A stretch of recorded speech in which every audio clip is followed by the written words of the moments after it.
Good evening. We'd like to call the November Board of Zoning Appeals meeting to order. We have several items on the agenda tonight, and want to start off with our prayer and pledge. So if you will, please rise and join us in prayer and pledge. Dear Lord, thank you for tonight. We ask that you be with these proceedings, that everything that we contemplate and discuss here would be pleasing in your eyes, Lord. We ask that you be with our town leadership and in the great state of Tennessee, Lord, as we move forward in the next and upcoming new year. In Jesus' name we pray. Amen. I pledge allegiance to the flag of the United States of America and to the republic for which it stands, one nation, under God, indivisible, with liberty and justice for all. Thank you, Jay. Thank you, Steve. Next item on our agenda, we have citizens' comments, and Mitch, I see none at this time. That's correct. All right. We'll have the approval of our minutes for our October meeting. Gentlemen, I was not there, so I have reviewed the minutes, so I know what happened, but you would have to tell me if they are accurate or not. They are. All right, do I have a motion? I'll make a motion. I'll second. We have a motion to approve, I assume, and a approve. second. All those in favor, say aye. Aye. Minutes have been approved. Number 5, we have an old business item. I think this one was deferred from last month to this month for Joshua Eldred. My understanding, Mitch, was this one was deferred in order to have Public Works evaluate the drainage easement and see if they still needed that full 20 feet. Correct, yeah, there was discussion whether the full 20 foot was required for the easement that's on the back of the property. After speaking with Public Works about this, it was determined that full 20 foot is required as shown on the plat due to the ability for them to, if there is something that needed to be repaired in the easement, they can efficiently and safely get the machinery and equipment in there and perform all the operations safely and effectively. So with anything less than 20 foot, it's not really a reasonable width for them to accomplish whatever task they need to have done.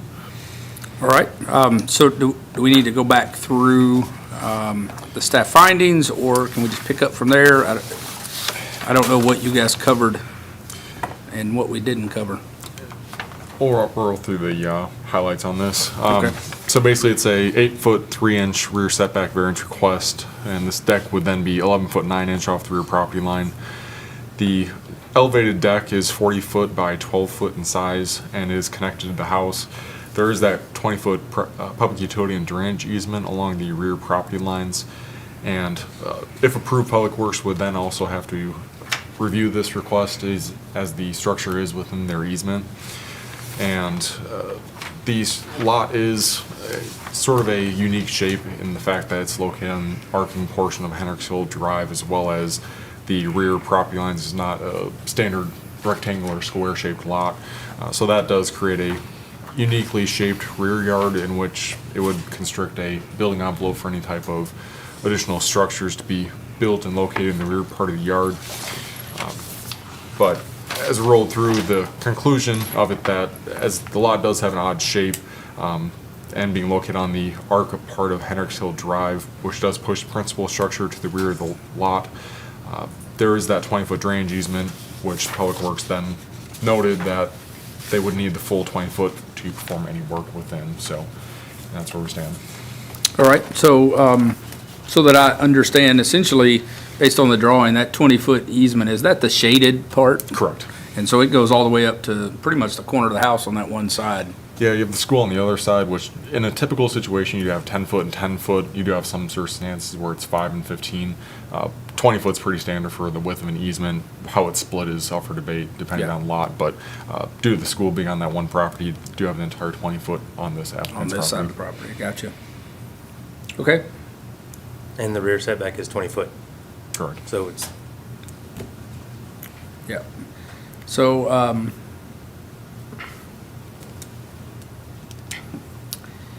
if we honor the 20-foot setback, the 20-foot drainage easement, is a variance still required at all for the rear setback? It doesn't, right? Because they they're on top of each other essentially, right? Yeah, they're one and the same, more or less. Yeah, so, you know. so if he can't be in the drainage easement, then he doesn't need any setback variance. Is that correct? If y'all were to approve the request as such, it would then have to be reviewed by Public Works. Public Works would then review it and have their final determination in this. Yeah, so my thought is that that I'm aware of, we've never approved a variance in a drainage easement. There have been some circumstances in which some have. There's examples of corner lots having a drainage easement on the front of the property. Sometimes there's been engineers in the past that have just by default thrown those in there on the front property line. They might not be needed. In those circumstances, Public Works in the past has gone out and said, this may not be needed. There's no need for it. So we've came to you in the past and said as such, but in this circumstance, they have noted they would need the full 20 foot for it. We kind of went the other way and asked for that approval prior. Yeah, okay. All right, so, yeah, to the point that Mitch has just mentioned, right, is, I remember one variance as you were talking, I remembered we did one for a sign, a neighborhood sign that they had put in a variance, in a drainage easement, but same thing happened. Public Works said that they really didn't have to be that large and that they were okay. Since Public Works has already kind of decided that the 20 foot is needed, I'm not sure what else we could do here. And if you're saying that outside of the 20 foot easement, there is no setback needed, then I make a motion that we would deny this request. That was kind of what we talked about the last meeting. We were just waiting on them to say it's not doable. Okay. I've got the motion to deny. Do we have a second? I second. Motion and a second for denial of the request due to the Public Works identifying the 20 foot need for the drainage easement. All those in favor say aye. Aye. The matter has been denied. Next item on our agenda is new business. We have a couple of special exceptions and a couple of setbacks variances. We'll start with David and Karen, I'm going to mess this up, Quinn. I was expect a Q there. 102 Mingle Lane. This is a special exception request to allow bed and breakfast at 102 Mingle Lane. Property zoned R2 and is approximately 5.5 acres in size. The applicant has noted that guests would be allotted 1 bedroom and 1 bathroom. Parking, as noted by the applicant, would be utilized by the existing driveway, and guests would be able to stay for no longer than 10 days, which is stated in the zoning ordinance. Section 7.060B of the zoning ordinance detail requirements for authorizing special exceptions, and they are detailed below. Special exception requirements, section 7.060 of the municipal zoning ordinance lists general requirements for a zoning variance request. Those requirements and staff findings are as follows. General requirements, a conditional use permit shall be provided. The board finds that it is so designed, located, and proposed to be operated so the public health, safety, and welfare be protected. Staff finds the proposed use of a bed and breakfast would not negatively affect the health, safety, and welfare of the public. Will not adversely affect other property in the area. Staff finds that the proposed use should not adversely affect other properties in the surrounding area. Is within provisions of special exceptions as set forth in the ordinance. Section 5.051.2C lists bed and breakfast as a special exception within the R2 district. Conforms to all applicable provisions of this ordinance for the district in which it is to be located, as well as provisions cited in section 7.060 and 7.061, and is necessary for public convenience in the location planned. Staff finds that the site may be able to conform to all provisions of the municipal zoning ordinance as listed in criteria review section 7.060C. Ingress and egress to the property. Access to the site would utilize the existing driveway off of Mingle Lane. Off-street parking and loading areas were required with particular attention to the items in item 1 above and the economic, noise, vibrations, glare, or odor effects of the special exception on or by adjoining properties and properties generally in or near the district. Staff finds that the lot would provide sufficient space for off-street parking due to the size of the lot. Refuse and service areas. Refuse collection would proceed in the same manner as currently. Utilities. This location does have all the necessary utilities available. Screening. Staff believes would not be applicable in this case. Signs, if any, and proposed exterior lighting with reference to glare, traffic safety, economic effect, and compatibility and harmony with the properties in the district. Staff finds that the proposed bed and breakfast use should fit the compatibility with properties in the same district in reference to the above effects. Required yard and other open space. Staff finds that the yard has necessary yard and open space to provide for the bed and breakfast. General compatibility with adjacent properties and other property in the district. Staff finds that the use may not be compatible with adjacent properties due to other lots nearby not having a bed and breakfast. Number 9 is not applicable in this case. And section 7.061.15, which are special conditions for bed and breakfast. Meals shall be served to guests only. The number of rooms available to rent shall be no more than 6. The applicant has noted that the intended number of rooms to rent shall only be 1. The length of stay shall be no longer than 10 days. The applicant is aware of this requirement and has noted that stays will not be longer than 10 days.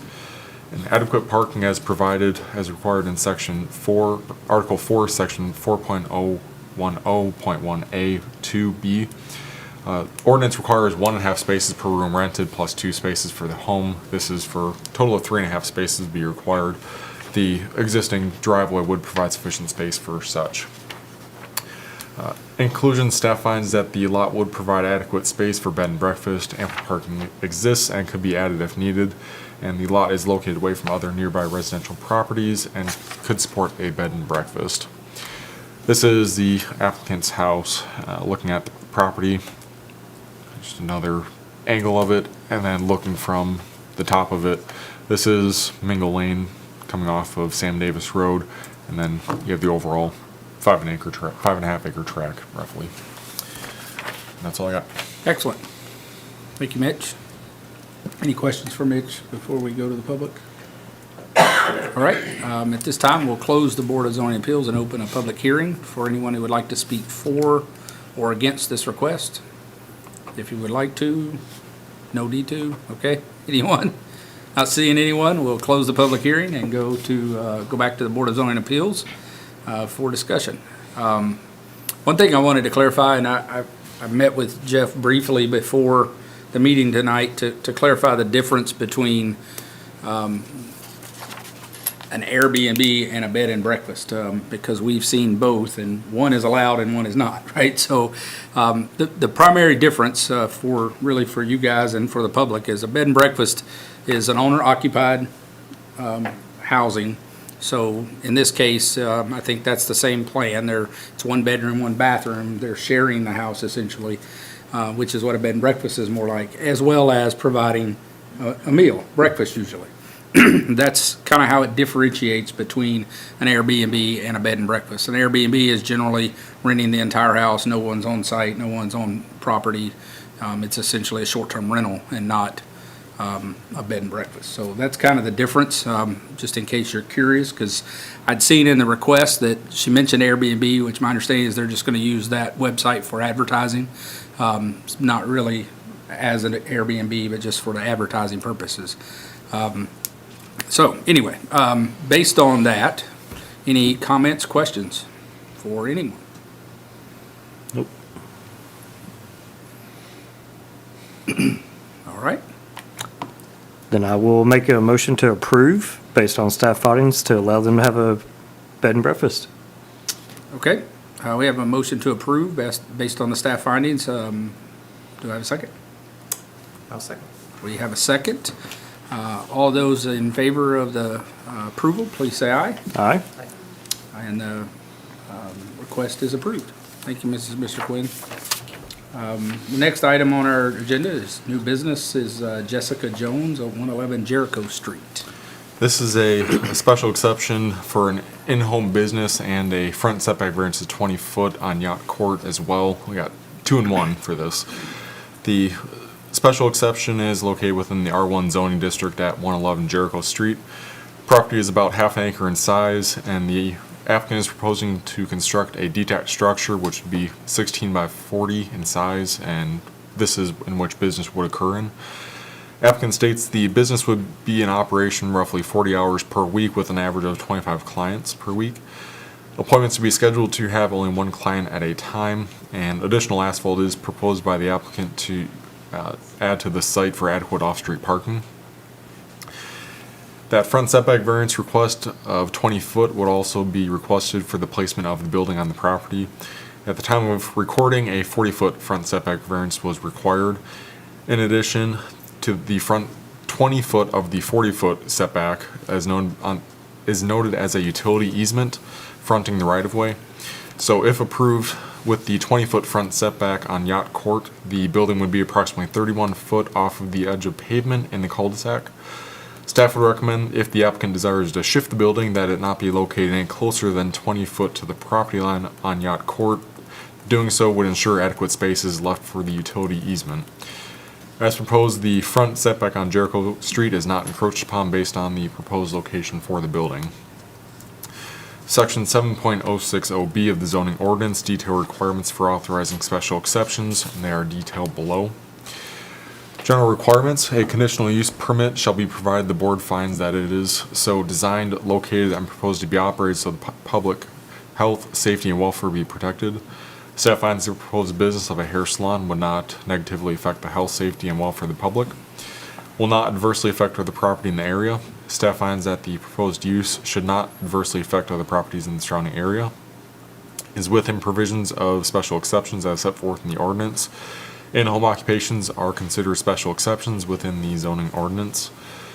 Conforms to all applicable provisions of this ordinance for the district in which it is to be located, as well as the provisions cited in sections 7.060 and 7.061, and is necessary for public convenience in the location plan. Staff finds that the site may be built to conform to all provisions of municipal zoning ordinance as listed in criteria review section 7.060C. Criteria for review: ingress and egress to the property. Access to the site would utilize the existing driveway off of Jericho Street, as well as an additional proposed parking area extending off the driveway. Off-street parking and loading areas were required. Staff finds that the lot provides sufficient space to allow for off-street parking for clients.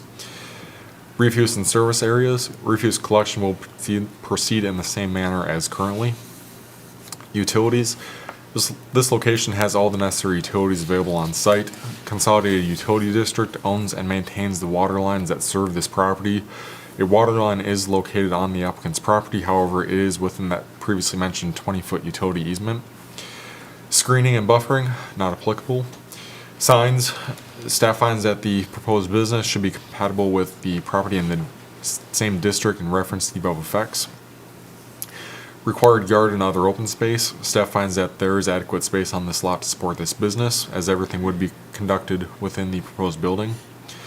General compatibility with adjacent properties: staff finds that the use may not be compatible with adjacent properties due to other lots within the subdivision not having in-home businesses.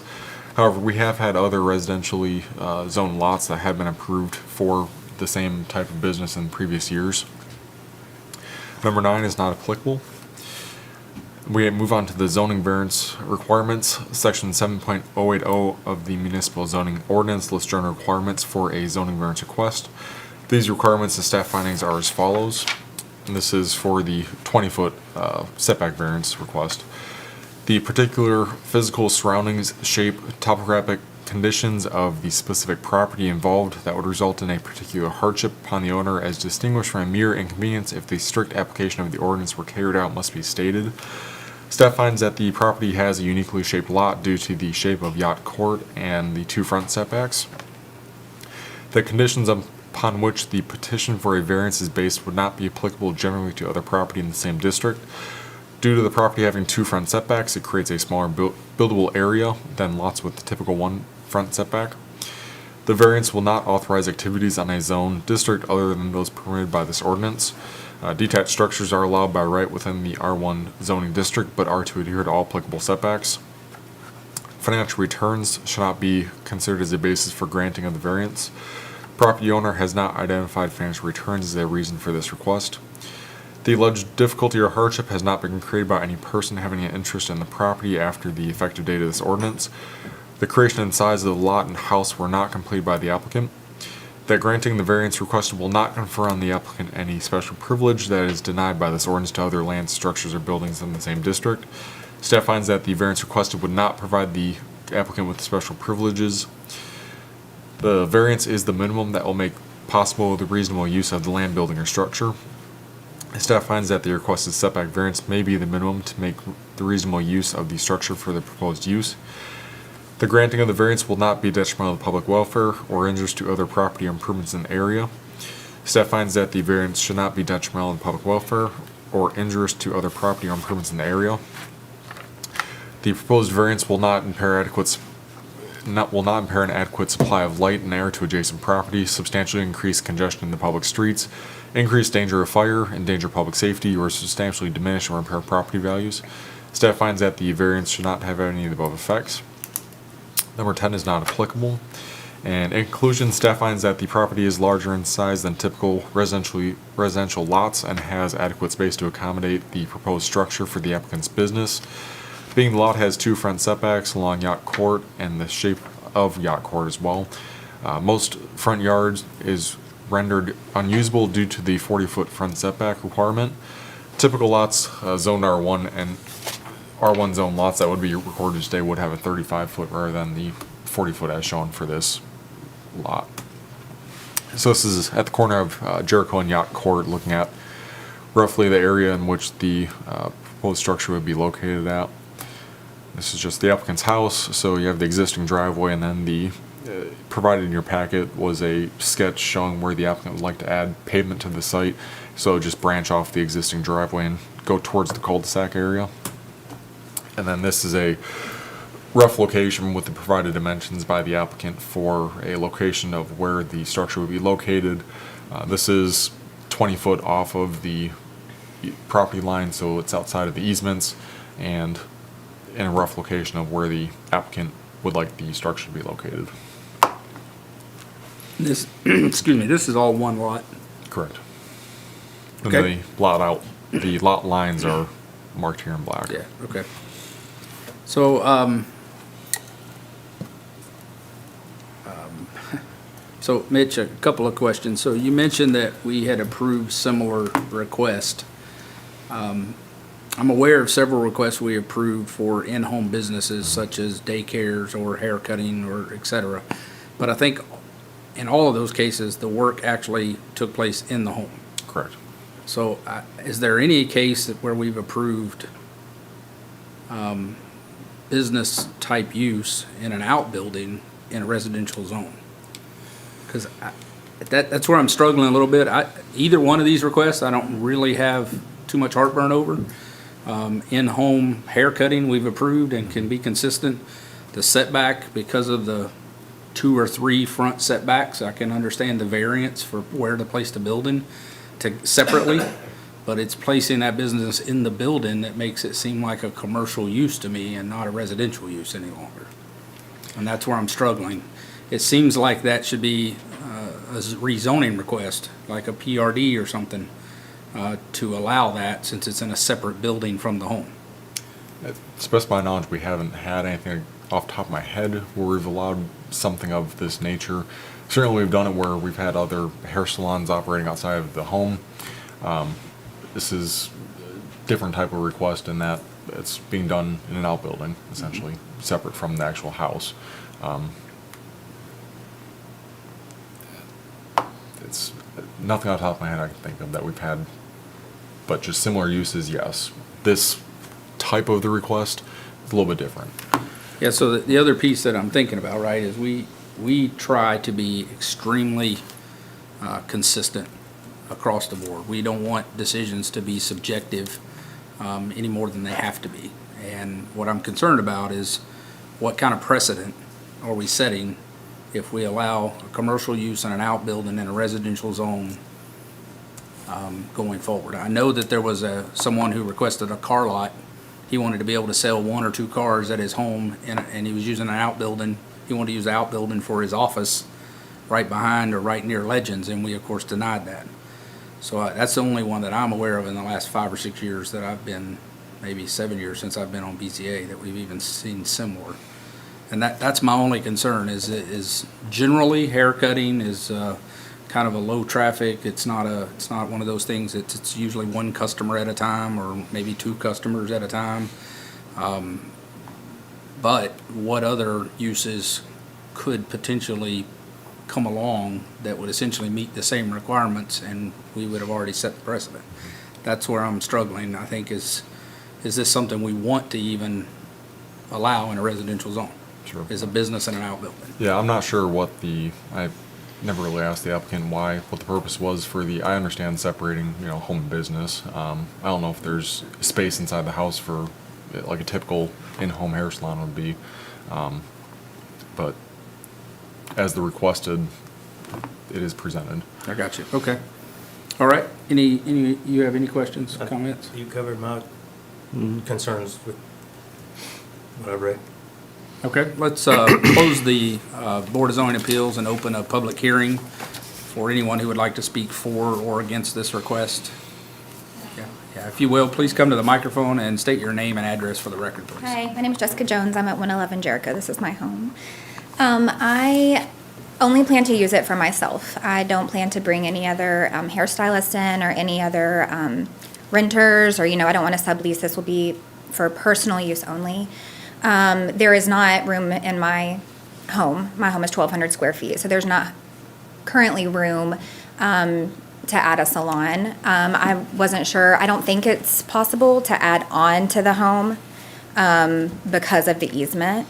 And I do have this beautiful big lot that is perfect. And so I would be so internally grateful if you would approve it. I'm a single mom of 2 kids. I rent my booth outside the home. I pay about $1,200 a month for a single room. So this would be a huge opportunity for me to be at home with my children and to, I essentially do the same thing, just not on my property. I rent a small room. So it'd be the same thing, just essentially I would end up being able to own it. I do want it to be a portable building, so it's going to be built off-site and then brought to and finished on-site. So it doesn't necessarily have to be a permanent building. I don't know if that would change anything. It's not going to be on like a permanent foundation. I'm not sure. That it's just a lot cheaper that way. I'm not sure if that would change any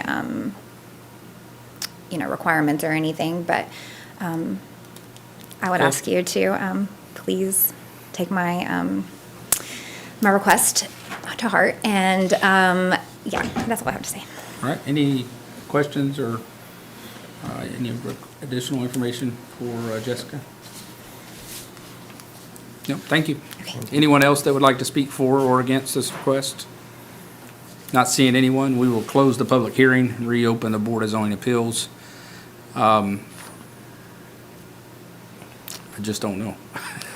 So I guess Jeff and Mitch, if the building is temporary, sitting on a temporary foundation, obviously we're going to have electricity in the building and probably heating and cooling, even if it's just a split unit or something. How does that change, or how does codes, fire, all of that apply? It's still a detached structure. I mean, you have detached garages with all the same inside them as well. Yeah, but in those cases, there's a building permit, an electrical permit, there's all You those have the things. same So she would requirements. still have to go through the permitting process. Absolutely, yeah. Okay, Reading from the ordinance, bear with me as it's a little bit of a paragraph, but just to give you kind of a sense of what the spirit of for the R2, R2, correct? R1, R1, yeah. R1. It's going to about mirror the same thing here, yeah. but I wanted to read the part that,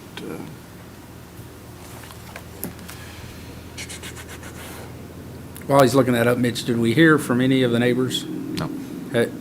So no questions, comments, complaints, nothing? Okay. here's a section that's relative. It says, "It is the express purpose of this ordinance to exclude from this district all buildings or other structures and uses having commercial characteristics, whether operated for profit or otherwise, except as special exception uses and home occupations specifically provided for in these regulations for this district shall be considered as not having such characteristics if they otherwise conform to the provisions of this ordinance." Okay, so essentially, the haircutting otherwise conforms to the ordinance, and therefore it wouldn't be considered a traditional commercial characteristic. Well, but would this other building make that a commercial That's the, characteristic? yeah, that's, I guess, That's the question, is if it was in the home, then it probably wouldn't have that. I'm looking under 1, I didn't see.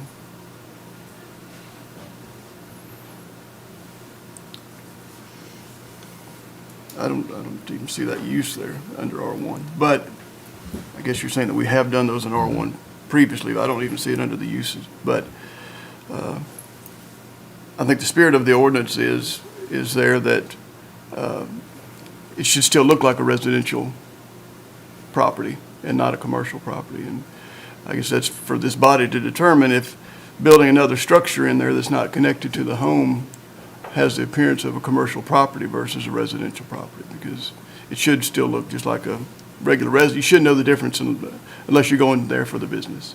okay. Ms. Jones, could I ask you a quick question?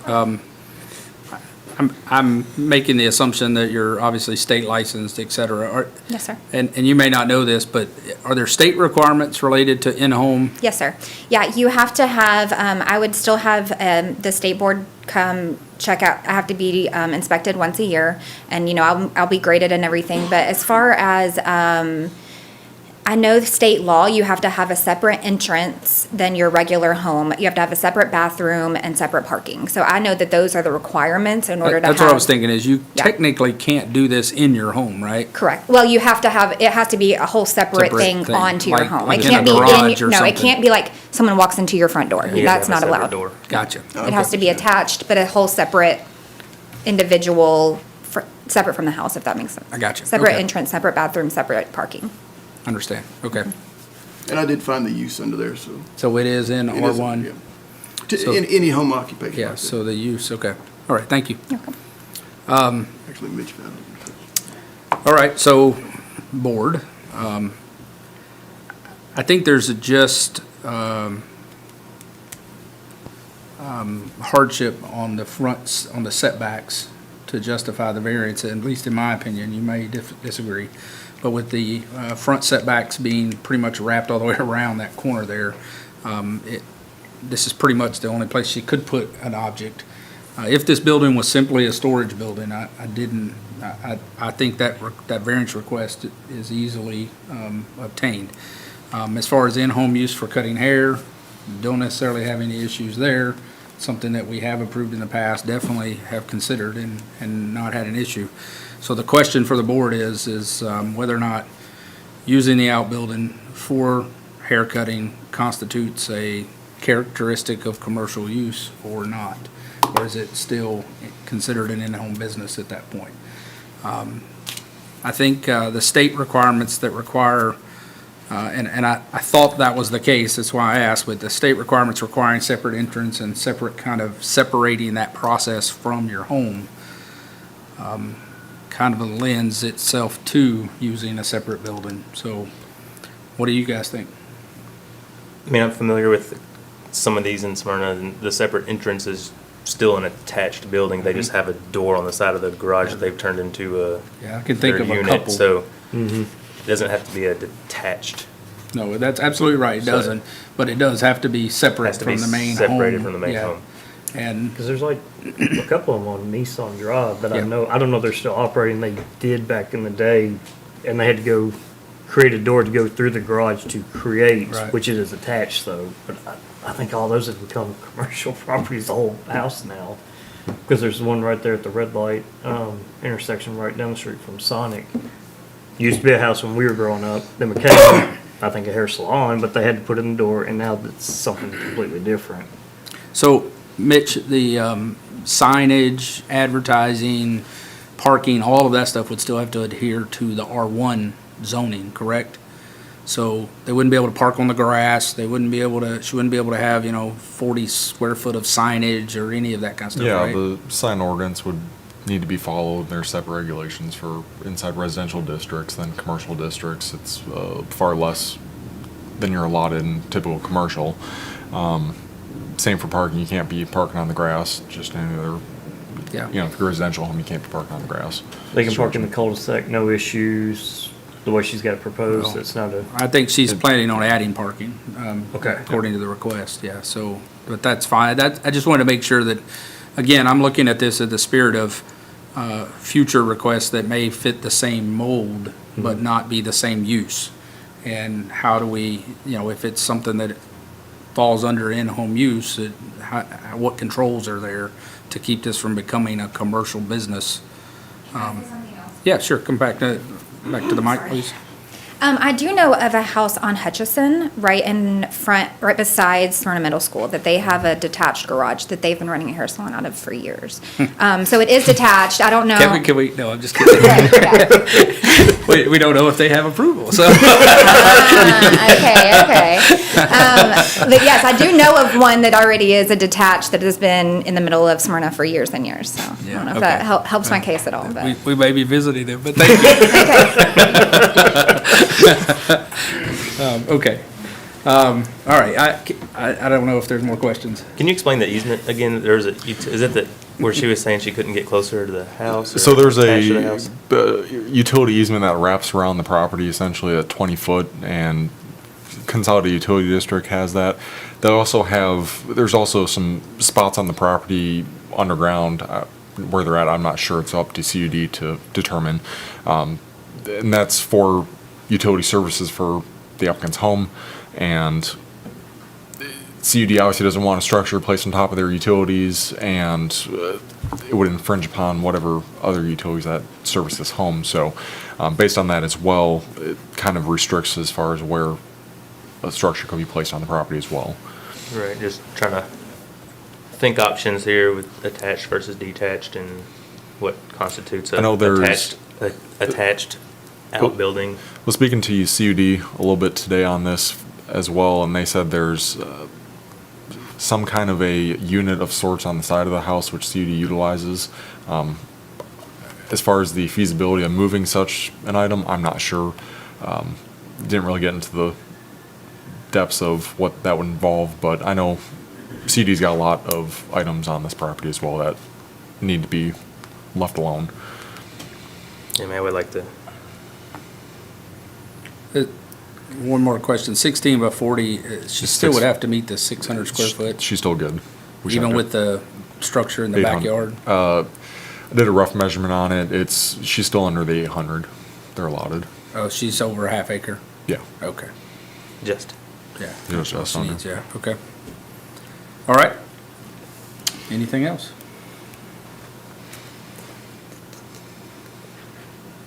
If not, I'll entertain a motion. I don't know what you will make a motion, but I will entertain one.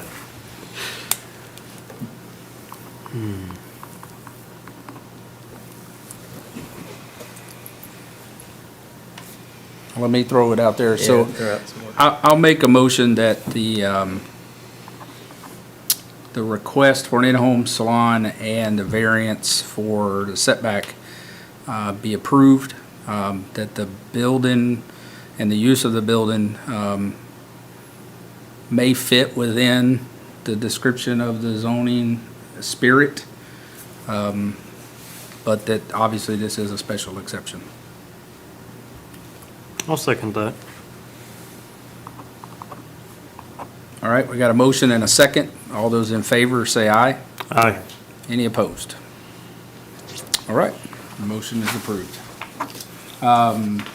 We have two more items on the agenda tonight, setback variances, Amanda and Chris Campbell, 7903 Corey Drive. This is a setback variance for the side of the property to allow basically carport on the property line. The applicants requested a 10-foot side setback variance to place a carport on the side property line. Property zone R3 and the lot size is 10,625 square feet. Minimum side yard requirements in the R3 district is 10 foot for attached structures. The structure is 47 foot by 10 foot in size. There is a 15-foot public utility and drainage easement along the rear property line. And however, this would not affect the location of the structure if relocated to the rear yard. Section 7.080D of the zoning ordinance detail requirements for variances not involving special flood hazard areas, and they are detailed below. Zoning variance requirements, section 7.080 of the municipal zoning ordinance lists general requirements for a zoning variance request. Those requirements and staff findings are as follows. Standards for variances not involving special flood hazard areas. The board shall not grant a variance unless it makes findings based upon the evidence presented as it follows. The particular physical surroundings, shape, topographic conditions of the specific property involved that would result in a particular hardship upon the owner is distinguished from a mere inconvenience if the strict application of the ordinance were carried out must be stated. Staff finds that the property is uniform in shape, size, and topographic conditions with no unique circumstances. The condition upon which the petition for a variance is based would not be applicable generally to other property within the same district. Staff finds that the property is of similar size and shape to other lots within the R3 district. The variance will not authorize activities in a zone district other than those permitted by this ordinance. Attached structures are allowed by right in the R3 zoning district, but are to adhere to all applicable setbacks of the principal structure. Financial returns only shall not be considered as a basis for granting a variance. The property owner has not identified financial returns as a reason for this request. The alleged difficulty or hardship has not been created by any person having an interest in the property after the effective date of this ordinance. The creation of the structure was completed by the applicant. That granting of the variance requested will not confer on the applicant any special privilege that is denied by this ordinance to other lands, structures, or buildings in the same district. Staff finds that the variance requested may provide the applicant with special privileges denied by the ordinance to other lands, structures, or buildings in the district due to lack of hardship. The variance is the minimum that will make possible the reasonable use of the land, building, or structure. Staff finds that the requested setback variance may not be the minimum to make the reasonable use of the structure for the proposed use. Structure could be relocated to meet setback requirements. The granting of the variance will not be detrimental to public welfare or injures to other property or improvements in the area. Staff finds the variance should not be detrimental to public welfare or injures to other property improvements in the area. The proposed variance will not impair adequate supply of light and air to adjacent properties, substantially increase the congestion in public streets, increase danger of fire, or endanger public safety, or substantially diminish or impair property values. Staff finds that the variance may not have any of the above effects. Number 10 is not applicable. In conclusion, staff finds that the property is uniform in size and shape to other lots within the R3 district, and the structure could be relocated to meet the setback requirements.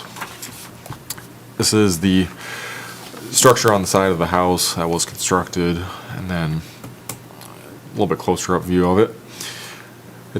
And then this is an overhead view of the property with the rough location of the property lines that are mapped out. Excellent. Thank you, Mitch. Questions, comments for Mitch before we go to public hearing? Mitch, what is the setback for that side? Is it Being 8 feet? Being it's attached, it would be 10 feet. If it was detached, it'd be 8 feet. Yeah. Okay. At this time, we'll close the Board of Zoning Appeals and open a public hearing for anyone who would like to speak for or against this request. Please state your name and address for the record, please. There's Campbell, 7903 Quarry Drive. How you doing, Mr. Campbell? All right. Back on July 10th, we made an attempt to get a permit approved. Evidently fell through the cracks because Miss Judy Hayden, the person that we were working with, is no longer here. So somehow we didn't get any correspondence back. Overall, we submitted 4 different times, and I came up here the week of or week before 10/20 of this year to try to figure out what we could do to get it straightened out. I also have an email here on July 12th or July 11th where we're trying to get information, and they needed additional information from us indicating the distance from the carport, side property line, distance from the carport to the back property line. My wife then again resubmitted everything. Thanks for your help. Distance from the carport and the property line is all in the email here. Then they sent an email back that said your site plan, we're going to need more information. So then she submitted this drawing, which was showing all the measurements, where it is, how it looks, just as you see in the slides. Then on August 2nd, we asked again. We find the attached revised plans, wanted to know what we could find out or getting any substantial information about getting approved for our permit. That was our Third inquiry.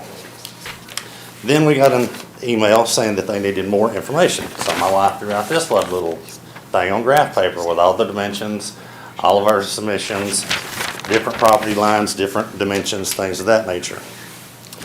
Then on Sunday, August 28th, we submitted several times again. This is our fourth inquiry from Miss Judy.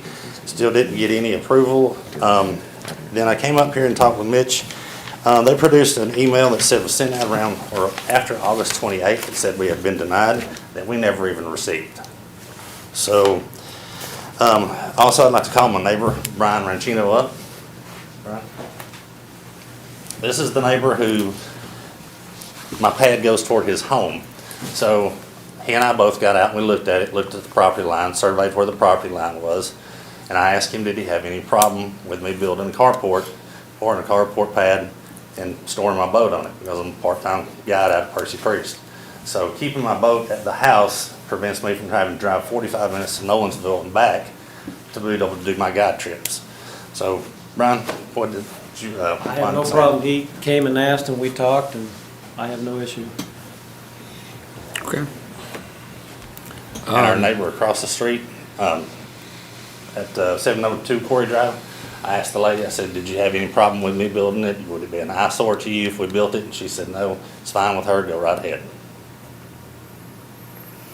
Okay. Any questions for Mr. Campbell? A lot of information in there. No?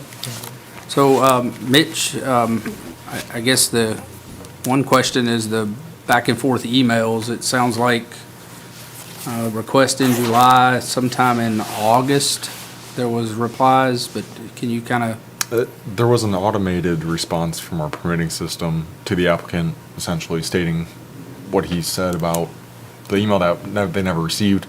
Supposedly that it was said it was denied and needed more information or whatever that was on that automated generated email. Essentially is what was going on. So that automated email came from? Our who? permitting system.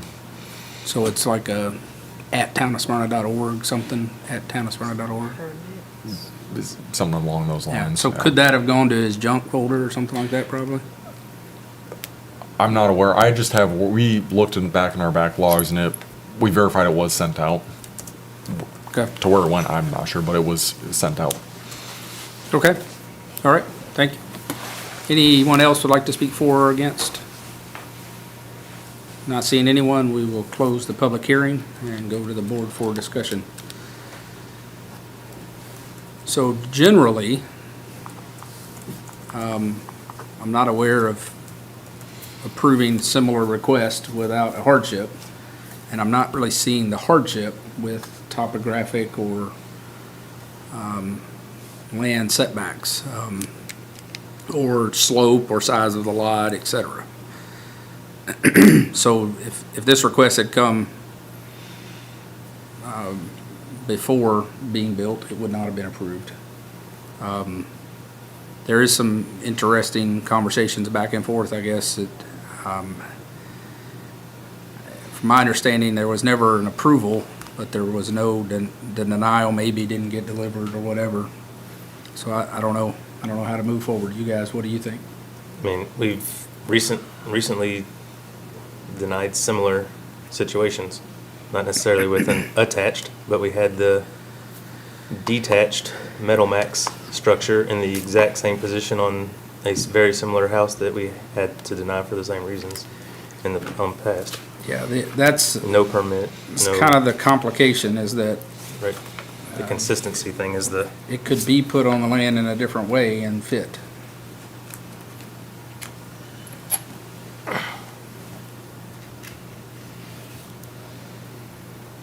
I'm just looking at some pictures here. and it's really an issue with the structure and not so much the concrete, right? Yeah, the concrete's not an issue, right? Concrete's not an issue, it's the covered structure. And if it was not attached to the house, it would still need at least an 8-foot setback. Correct. Right. Because that house probably has a 10-foot, is on the 10-foot setback as it is. Based on the measurements 11 foot. in our system, these lines are roughly drawn in by the property assessor office, but just using those measurements provided to us, it scales out to about 10 foot. Okay. I think we have the same drawing on graph paper that he referenced, Mr. Campbell referenced that his wife created. I think that's what's in our packet here. It is. And from what I can see, the back lot, 60 feet to the property line, I don't know if that's including a setback or not. I would assume it does not, that it does include the setback, meaning it's less than 60 feet.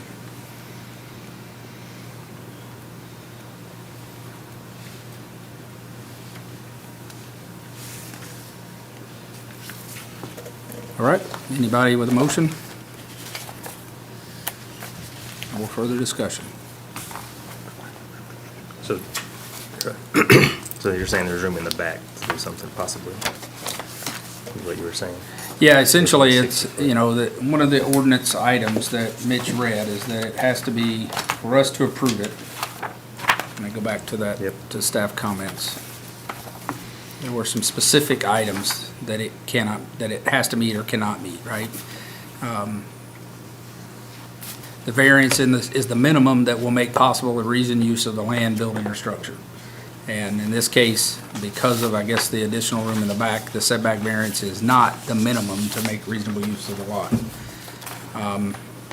It can't provide the applicant a special privilege that's denied by ordinance or other lands and structure in the same district. Obviously, it would. And those are the two that I see. The alleged, well, that's the other thing, is there's really no hardship or difficulty being alleged, but the hardship or difficulty has to be something not created by the applicant, and obviously the building was built by the applicant or by his contractor.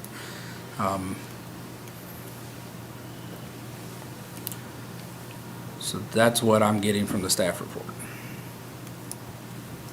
The lot is the same uniform shape, size, topographic conditions with no unique circumstances. Yep. So I would say based on staff comments and previous decisions that make a motion to deny. Motion to deny the request. Do we have a second? I'll second. We have a motion and a second to deny the request. All those in favor say aye. Aye. The request for the setback variance is denied. The next item on our agenda is Brian Rengino, which I think is who we spoke to earlier. It's also a setback variance, 7905 Corey Drive. Mitch? Yeah, this is a side setback variance for a similar request. 8 foot is detached, so we're looking at an 8 foot side setback variance to place a shed on the side property line. Property zoned R3, same size at 10,625 square feet. Minimum side yard setback requirement is 8 foot for detached structures. The shed is 8 foot by 16 foot in size. There is a 15-foot public utility and drainage easement along the rear property line. And however, this would not affect the location of the structure if relocated to the rear yard. Section 7.080D of the zoning ordinance detail requirements for variances not involving special flood hazard areas, and these are detailed below.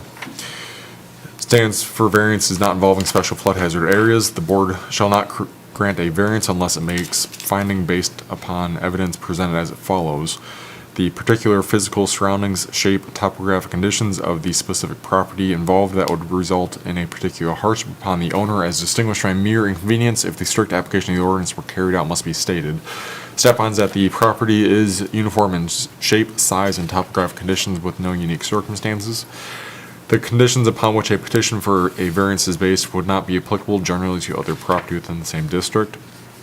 Staff finds that the property is of similar size and shape to other lots within the district.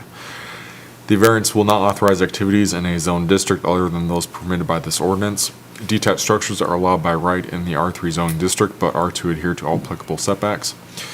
Financial returns should not be considered as a basis for granting a variance. The property owner has not identified financial returns as a reason for this request. The alleged difficulty or hardship has not been created by any person having an interest in the property after the effective date of this ordinance. The creation of the structure was completed by the applicant. That granting the variance requested will not confer on the applicant any special privilege that is denied by this ordinance to other lands, structures, or buildings in the same district. Staff finds that the variance requested may provide the applicant with special privileges denied by the ordinance to other lands, structures, or buildings in the R3 district due to lack of hardship. The variance is the minimum that will make possible the reasonable use of the land, building, or structure. Staff finds that the requested setback variance may not be the minimum to make the reasonable use of the structure for the proposed use. The structure could be relocated to meet the setback requirements. The granting of the variance will not be detrimental to public welfare or injurious to other property or improvements in the area in which the property is located. The staff finds that the variance should not be detrimental to public welfare or injurious to other property or improvements in the area. Proposed variance will not impair adequate supply of light and air to adjacent properties, substantially increase the congestion in public streets, increase danger of fire, endanger public safety, or substantially diminish or impair property values. Staff finds that the variance may not have any of the above effects. Number 10 is not applicable. In conclusion, staff finds that the property is uniform in size and shape to other lots within the R3 district, and the structure could be relocated to meet the setback requirements. The structure located right here on the side lot line. And then this is overhead view. Aerial captures the structure shown, and that's all I got. All right, thank you. Any comments or questions for Mitch? No? All right, we'll close the Board of Zoning Appeals and open a public hearing. For anyone who would like to speak for or against, please state your name and address for the record again, please. Brian Ranchino, 7905 Corey Drive.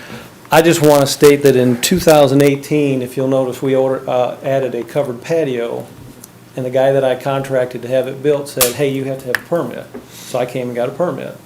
It obviously done. When, in 2019, we had my mother-in-law moved in with us. She financially has some issues. She moved in with us, so you can imagine going from an apartment to a house. She rented a storage unit, and at $75 a month, that's not something. We've helped her out I married her daughter in 2018, and we've been helping her out since. She's on Social Security. The storage unit's about 3 to 5 miles from the house. I asked Cliff, my neighbor, if he had an issue with it. He had no problem building it. So we contracted a guy to build it. It's site built. He never said a word about needing any kind of variance or anything. And just trying to save her money, it's basically got all of her stuff in there. She's 79 and got a lifetime of stuff to go through. All right. So, Okay. Questions or comments? Or is it Ranchino? Ranchino. Ranchino. I want to say ranch. So Yeah, I've heard it all, believe Yeah. me, so. Questions, Can't slaughter comments? it too bad. So using the word structure, it's just like a, Site built, Site built, 16 by it's- 8, he hand built it, yeah. So is it But it's attached to like the house or attached just sitting to- beside it? No. just sitting on a concrete. Yeah, it's about a foot off away from the house. That's her truck in front of it. Okay. Anything else, Jay, Scott? All right, thanks, sir. Anyone else that would like to speak for or against the request? If you would like, sure. It's just, if you could step to the microphone and state your name and address for the record, please. My name is Cliff Doak, and I live at 7907 Corey Drive, and I'm his neighbor.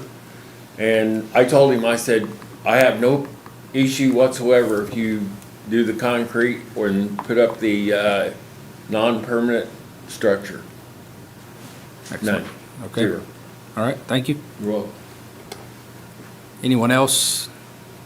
Not seeing anyone, we will close the public hearing and reopen the Board of Zoning Appeals.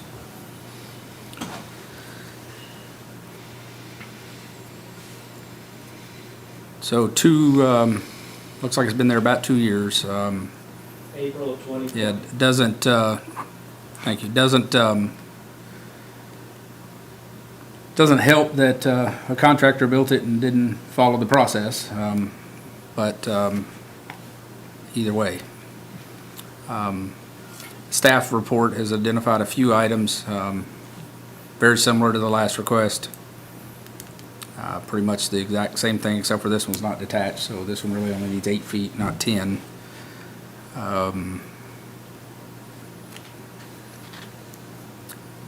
My understanding that this one, again, is not attached, but that's pretty much the only difference. And again, we've had similar shed requests in the past with the similar ask. It does look like the shed could be relocated to the backyard, straight back and moved in and meet the requirements. Correct. I think he's got something else to say. What's that? He was gonna Go say ahead. something. Come on back to the microphone, yeah, please. After adding on the back covered patio with all the other requirements, I don't know that you could move it and get it in enough room. And that's not something that's not gonna be moved very easily. It's 8 by 16 and it's all solid wood. It's got a tin roof. So the patio is where is it a chimney that's sticking up? Yeah, so that's the patio you're talking about, the covered That's the part? Covered patio that was added. The slab was enlarged and added it on. Okay. All right, thank you. Comments, questions, motions, anything? Don't know that I have anything.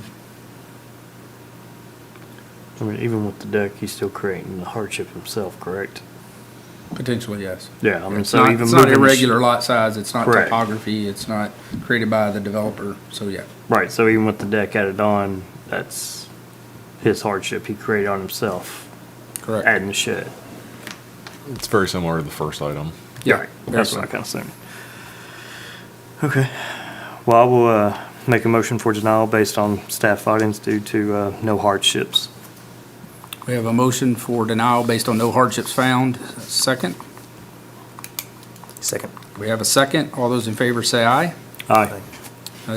Motion has been denied. The request has been denied. Number 7 on our staff comments and/or other businesses. Mitch? Nothing else tonight? Nothing? If there is nothing else, we will stand adjourned. Thank you.